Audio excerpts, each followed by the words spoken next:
The slap echoed down Oakwood Drive like a gunshot, not loud, humiliating. A grown man in a fake tactical vest had just open-handed my wife in our own driveway like she was a child who talked back.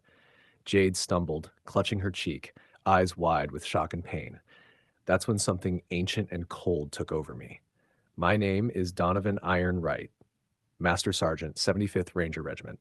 16 years of kicking doors, dragging wounded teammates through gunfire, and making life or death decisions in less time than it takes most men to blink. I don't lose control, I end threats. And right now, a fraud in black nylon had just struck a kindergarten teacher half his size. The man turned toward me with a grin that made my skin crawl. "Your wife assaulted an HOA officer," he said, flashing a clipboard like it was a badge. I defended myself. Beside him, another goon stood by a dark pickup truck, pretending to be backup. HOA, the most toxic four letters in America when worn by men who love power more than truth. Jade was crying. "I was just getting the mail," she whispered. "He said we had violations. When I took out my phone, he slapped me." I stepped between her and the fake officer. "Back away from my wife," I said, not yelling, commanding. The man smirked. "I am Rex Holloway, Creekside HOA enforcement. She's being detained." That's when I realized this wasn't just assault.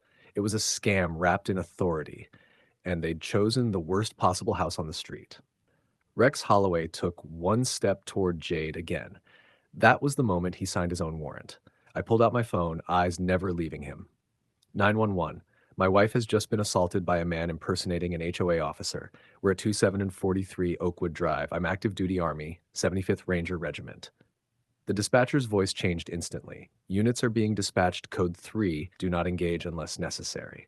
Rex heard it, his smile cracked, he turned to leave. I moved once, just enough to block his path. "You're not going anywhere. You hit my wife." That's when his partner, Vince Lockridge, bigger, dumber, and desperate, rushed me. Huge mistake. I didn't punch him. I didn't throw him. I redirected him. In less than 2 seconds, Vince was face down on my driveway, arms locked, breathing hard like a fish on dry land. No blood, no broken bones, just humiliation. "Do not move," I told him calmly. "You're being restrained." Rex froze. Sirens wailed. 3 Columbus police cruisers skidded to a stop, lights washing our street in red and blue. An officer looked from Jade's red-marked face to Vince on the pavement to Rex, shaking beside his fake clipboard. "Ma'am," the officer asked softly, "did this man strike you?" "Yes," Jade said. That was all it took. Handcuffs snapped shut, the fake authority evaporated.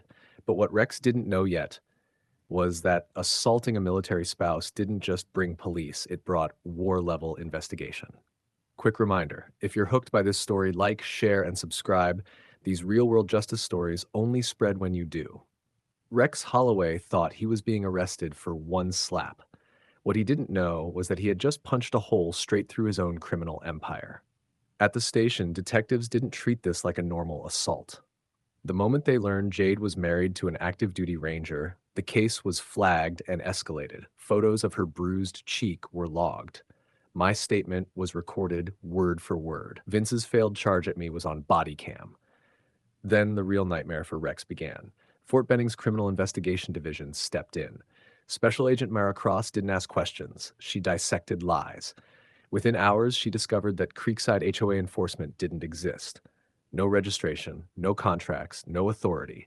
What did exist was a long trail of victims, military wives, retirees, single parents, anyone who looked like they wouldn't fight back.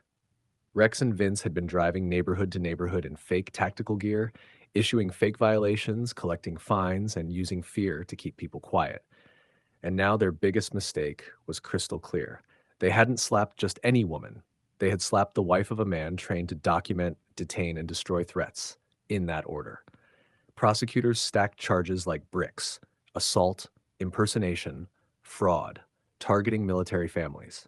By the time Rex realized how deep he was buried, the hole was already filled in. All that was left was sentencing. 8 months later, Rex Holloway walked into a courtroom wearing the only uniform he'd ever truly earned, a jail-issued orange jumpsuit. No vest, no clipboard, no fake authority. Jade sat in the front row, calm and unbroken. The faint scar of that slap had faded, but the memory hadn't. The prosecutor held up her photo, red cheek, tear-filled eyes. "This man," she said, pointing at Rex, "struck a kindergarten teacher because she dared to take out her phone. He claimed she assaulted him. He lied, and he chose the wife of an elite U.S. Army Ranger. The jury didn't even look at Rex anymore. They looked at Jade. They looked at me. They looked at the evidence. Vince testified in a plea deal admitting the entire scam: fake HOAs, fake fines, fake power. They targeted military families because they thought soldiers were always deployed. Rex thought he was a predator. He had actually walked into a trap. The verdict took 90 minutes. Guilty on all counts. The judge didn't hesitate. 14 years in state prison, enhanced for assault on a military spouse and organized fraud. Rex collapsed. The man who once slapped women in driveways was now inmate number 448271. That night, Jade squeezed my hand. He didn't know who he hit. I nodded. And now he never will. Because real power doesn't come from a fake badge. It comes from justice. If this story hit you, remember to like, share, and subscribe. Expose predators, protect families, spread the truth.